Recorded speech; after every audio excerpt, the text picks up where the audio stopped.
Hey, this is Dave DeCamp from antiwar.com. This is anti-war news for Friday, December 1st, 2023.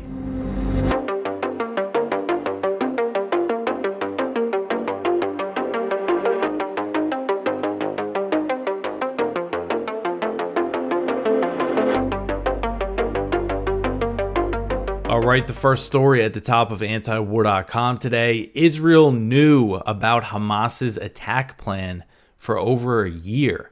So this article is from the New York Times, and this seems like a pretty huge story. This was published on Thursday night, not long before I planned on starting recording this. And I'm just going to read some of it for you. Israeli officials obtained Hamas's battle plan for the October 7th terrorist attack more than a year before it happened, documents, emails, and interviews show. But Israeli military and intelligence officials dismissed the plan as aspirational, considering it too difficult for Hamas to carry out. The approximately 40-page document, which the Israeli authorities codenamed Jericho Wall, outlined point by point exactly the kind of devastating invasion that led to the deaths of about 1,200 people. The translated document, which was reviewed by the New York Times, did not set a date for the attack, but describes a methodical assault designed to overwhelm the fortifications around the Gaza Strip, take over Israeli cities, and storm key military bases, including a division headquarters. Hamas followed the blueprint with shocking precision. The document called for the barrage of rockets at the outset of the attack, drones to knock out the security cameras and automated machine guns along the border, and gunmen to pour into Israel en masse in paragliders, on motorcycles, and on foot, all of which happened on October 7th. The plan also included details about the location and size of Israeli military forces, communication hubs, and other sensitive information, raising questions about how Hamas gathered its intelligence and whether there were leaks inside the Israeli security establishment. The documents circulated widely among Israeli military and intelligence leaders, but experts determined that an attack of that scale and ambition was beyond Hamas's capabilities, according to documents and officials. It is unclear whether Prime Minister Benjamin Netanyahu or other top political leaders saw the document as well. So again, this is really saying something here. Last year, shortly after the document was obtained, officials in the Israeli military's Gaza division, which is responsible for defending the border with Gaza, said that Hamas's intentions were unclear. A military assessment said, quote, "It is not yet possible to determine whether the plan has been fully accepted and how it will be manifested," end quote. Then in July, just 3 months before the attack, a veteran analyst with Unit 8200, Israel's signals intelligence agency, warned that Hamas had conducted an intense day-long training exercise that appeared similar to what was outlined in the blueprint. So that's Unit 8200. But a colonel in the Gaza division brushed off her concerns, according to encrypted emails viewed by the Times. And this analyst said that they refute that the scenario is imaginary, basically saying there's something happening here. And I went over a few reports. There was one recently from Haaretz saying that Israeli women in the military who were watch basically security cameras all day of what's going on in Gaza were issuing all these warnings that were being ignored. And they said that it's a plan designed to start a war, not just a raid on a village. Officials privately concede that had the military taken these warnings seriously and redirected significant reinforcements to the south where Hamas attacked, Israel could have blunted the attacks or possibly even prevented them. Instead, the Israeli military was unprepared as terrorists streamed out of the Gaza Strip. It was the deadliest day in Israel's history. Israeli security officials have already acknowledged that they failed to protect the country, and the government is expected to assemble a commission to study the events leading up to the attacks. The Jericho Wall document lays bare a years-long cascade of missteps that culminated in what officials now regard as the worst Israeli intelligence failure since the war in 1973.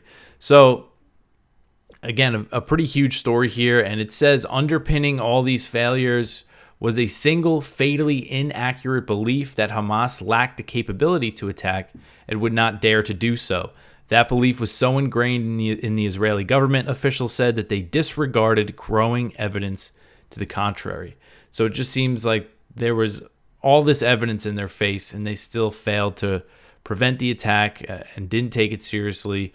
We know for the past year, the year leading up to the attack, there's so much going on in the West Bank. That seems to be the focus of the Netanyahu government, and they didn't want to hear anything about Gaza. So it raises all sorts of questions about, what potential foreknowledge and who is going to bear the ultimate responsibility for this. Right now, according to the polls and stuff, it seems like Netanyahu might not survive much after this war, but who knows how long it's going to last. So we'll see how all these things develop inside Israel when it comes to Israeli politics, the reaction to this. All right, so the next one here, there's another big report that was published on Thursday, and it reveals how Israel intentionally targets civilians in Gaza. So this article is from 972 magazine, plus 972 magazine. I guess that's how you say it, because they have a little plus sign before the 972. But anyway, it's an Israeli magazine, and they published this huge report on Thursday that detailed how Israel is intentionally targeting civilians in Gaza as part of its war strategy, even when Israeli forces know the strikes will kill young children. So this report, which cited current and former Israeli intelligence officials, said the massive casualties in Gaza since October 7th are due to Israel expanding its authorization to bomb non-military targets and the loosening of restrictions related to civilian deaths. So Israel's operations in Gaza, their bombing campaigns have always had a huge, very high civilian casualty rate, but never at the scale that we're seeing in this current conflict. Sources told 972 that the Israeli military has files on many potential targets that give them a good idea of the likely civilian casualties their strikes will cause. In one case discussed by these sources, Israel's military command approved the killing of hundreds of Palestinian civilians in an attempt to kill one Hamas commander. So that's really, and we saw that with the Jabalia refugee camp, where they decimated this refugee camp and basically said, oh, there was a Hamas commander there, acknowledging that all the civilians were there as well. So one quote from an Israeli source in this story here is really says a lot. So this source said, quote, "Nothing happens by accident. When a 3-year-old girl is killed in a home in Gaza, it's because someone in the army decided it wasn't a big deal for her to be killed, that it was a price worth paying in order to hit another target. We are not Hamas. These are not random rockets. Everything is intentional. We know exactly how much collateral damage there is in every home," end quote. And something about calling it collateral damage when the vast majority of the people being killed are civilians.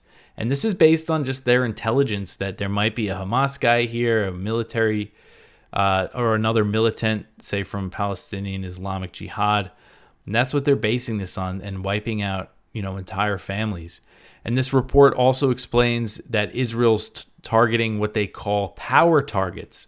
And what they classify as power targets are civilian buildings, including high-rise apartment buildings, public buildings like banks and universities. And 3 sources who were involved in hitting power targets in previous wars said that the purpose is that a deliberate attack on Palestinian society will exert civil pressure on Hamas. That's what they say. We destroy their homes, all these buildings, and they're going to put pressure on Hamas in response. Israel used to warn people sometimes when they would be taking down one of these big buildings and say, evacuate, and then they would destroy the building. But that has been happening. I haven't heard of that happening basically since the early days of this current war, them telling people to evacuate. And there's been lots of cases, obviously, but we're seeing it But also this report said that in the current war, apartment buildings full of civilians have been leveled without warning. And sources said that the target files for high-rise buildings and other civilian infrastructure always contain some sort of alleged association with Hamas. So basically, whenever they do this, they say, oh, there's a Hamas guy, or one building there's a Hamas office, and that's their justification to destroy an entire building. But this report says that the real purpose is to hurt civilians. And I just wanted to read a little excerpt from the report. It says, quote, "The sources understood, some explicitly and some implicitly, that damage to civilians is the real purpose of these attacks," end quote. So basically saying they're intentionally killing civilians and destroying their homes. If it wasn't clear enough based on what the death toll and what we see with our own eyes from the satellite images of neighborhoods being completely wiped out, this is really, I think, a damning report. And it seems pretty thorough. This is anonymous sources, but it seems like a very thoroughly sourced report, again, from Israeli media. So we'll see what the reaction is to this. And the report said that because most senior Hamas operatives are deep in tunnels underground in Gaza, many of the attacks on family homes target alleged junior Hamas operatives. So sorry, I just skipped a whole paragraph there that explains another category of targets. So you have the power targets, and then another category is known as family homes, and that is where Hamas or Palestinian Islamic Jihad operatives live. In many cases, Israel has destroyed entire private residences to kill one Hamas member. And this is something, they don't give anybody a warning. They haven't. This is something that would always happen in previous flare-ups.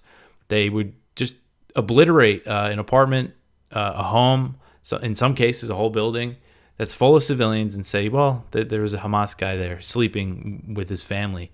And they actually, in the report, there's some quotes from these Israeli sources, kind of questioning this, saying, is that, what if people were targeting us in our homes, the Israeli military in their homes when they're sleeping with their families? So this report goes on to say that because most of the senior Hamas officials are down in the tunnels, these attacks on family homes target junior operators, people that don't have much power.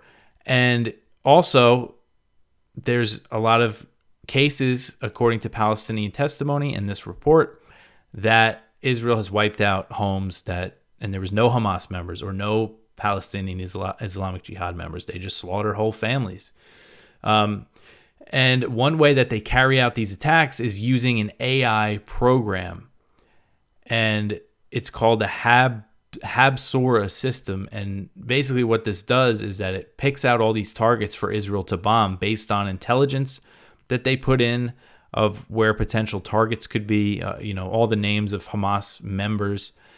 It seems to me like this report was saying military Hamas members, but it seems like political officials are targets as well.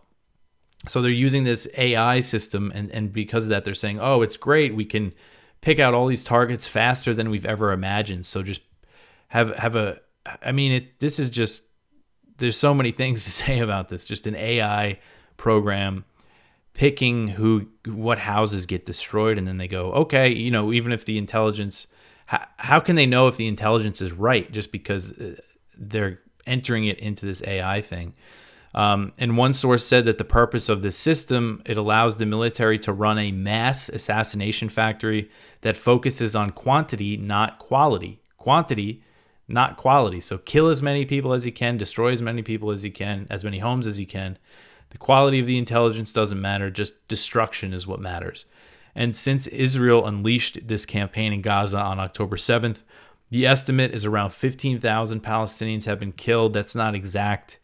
But that seems to be the general accepted estimate now. And that includes over 6,000 children and 4,000 women. And shortly after the bombardment began, there was a quote from an Israeli military spokesman, Daniel Hagari. He said that the emphasis of the campaign is on damage and not accuracy. And that was quoted in this report, explaining a kind of a public comment revealing, the destruction that they're trying to cause. Again, it's intentional destruction of civilian areas.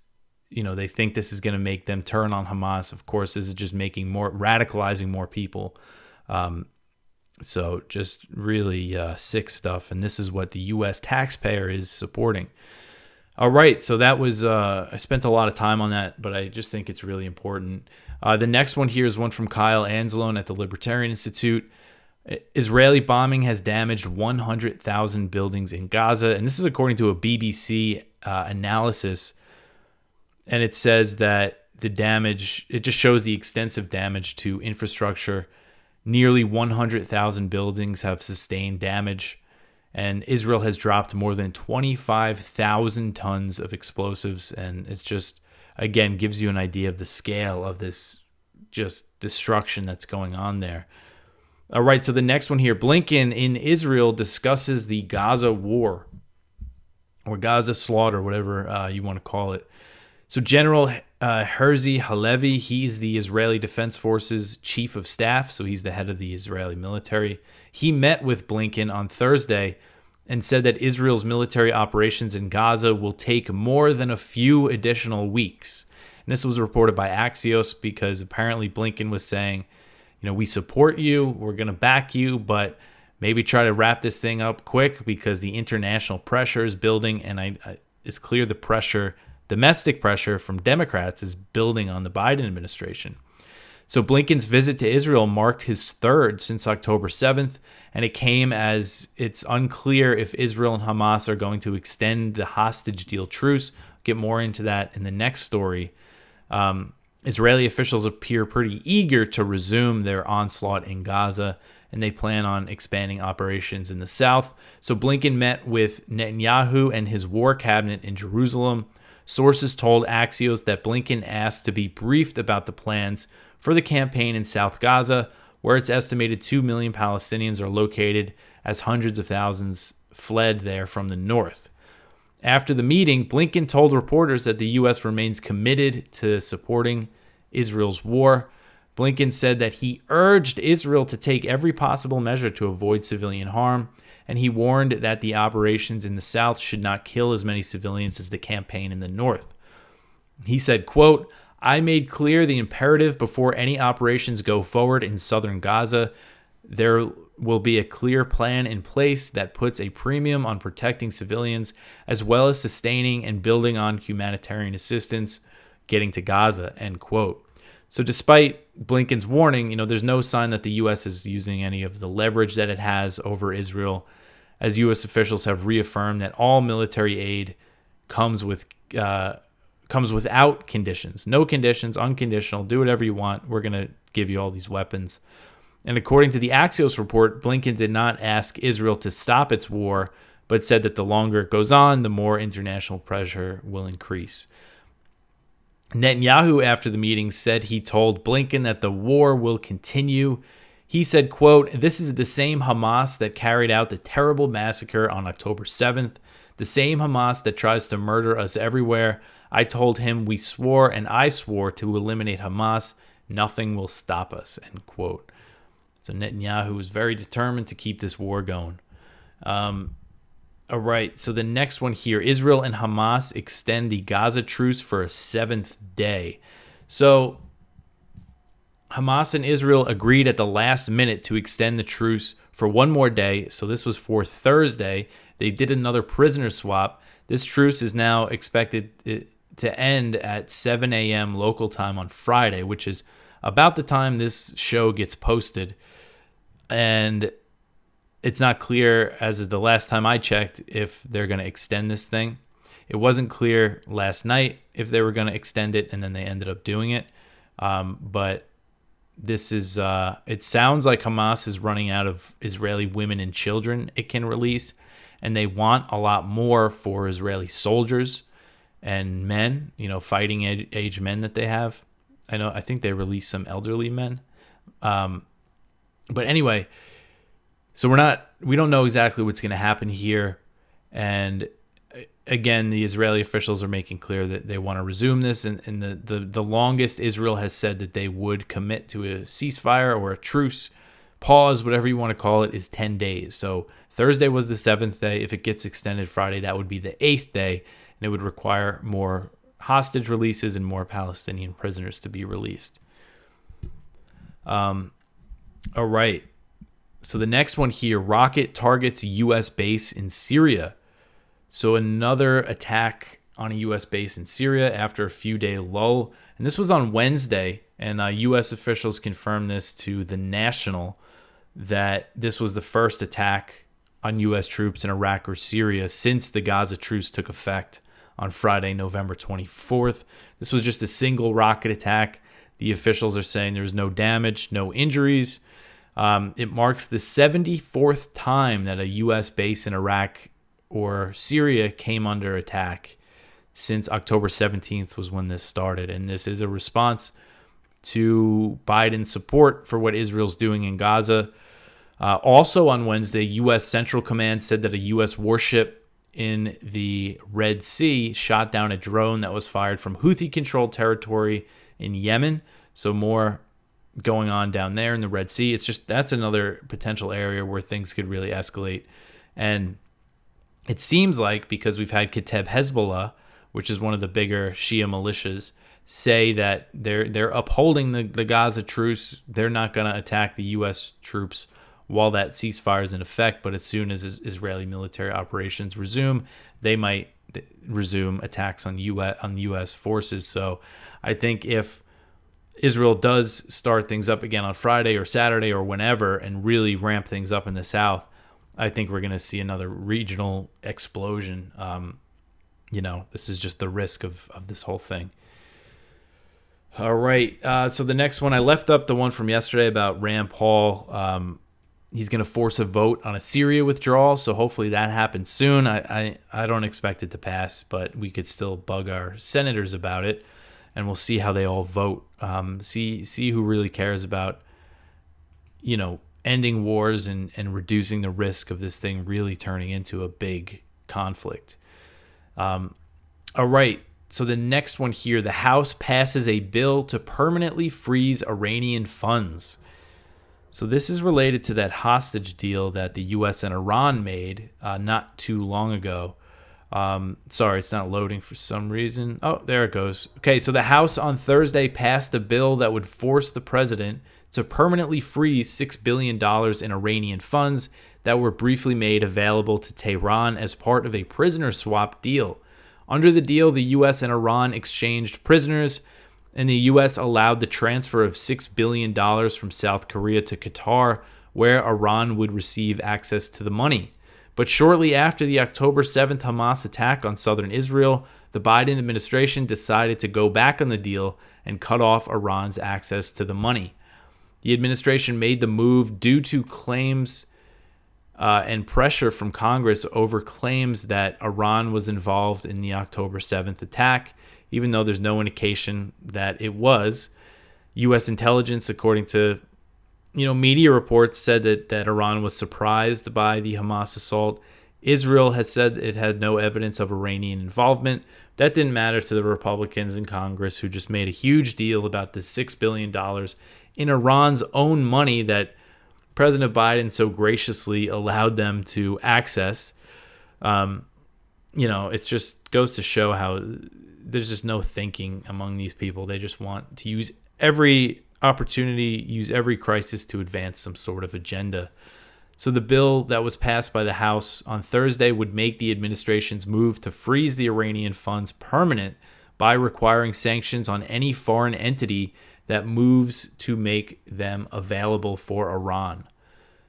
The legislation passed in a vote of 307 to 119, with 118 Democrats and one Republican, Representative Thomas Massie of Kentucky, opposing the bill. So Massie was the only Republican, and 118 Democrats were against it. And they explained their opposition was, the U.S. is saying, Iran could only access the funds for humanitarian spending. Biden did such a great job brokering this deal. That was their argument. But I really like what Massie said, because he explained his opposition in a post on X.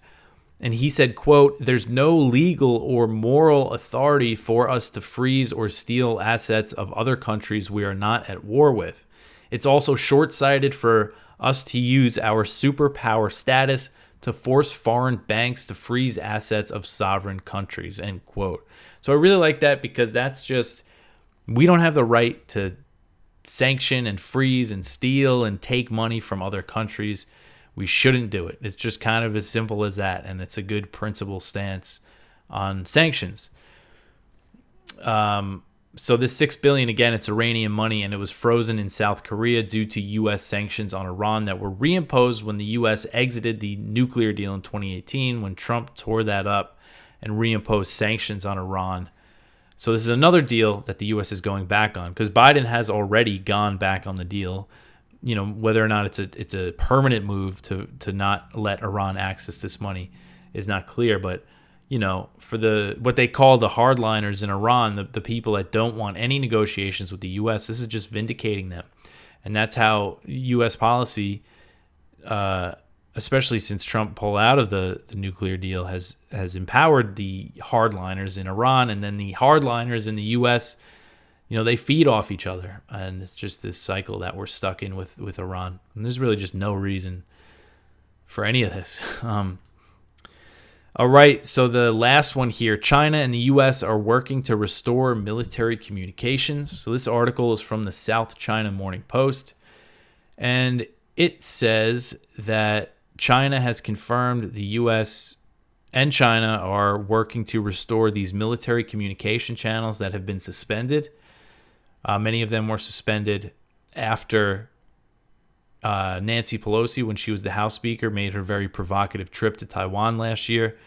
And when Biden and President Xi Jinping met recently, they agreed to restart military communication and dialogue. China's basically just confirming it here. This was China's defense ministry. And also they reiterated a willingness to cooperate on AI, but is warning against military activity near its shores and aid to Taiwan. So the two big things that China is really unhappy with when it comes to the military stuff, of course, is the U.S. giving military aid to Taiwan, which is unprecedented in this era that we're in. The U.S. has sold weapons to Taiwan, but never given them weapons free of charge or finance the purchase, as they have been doing now. I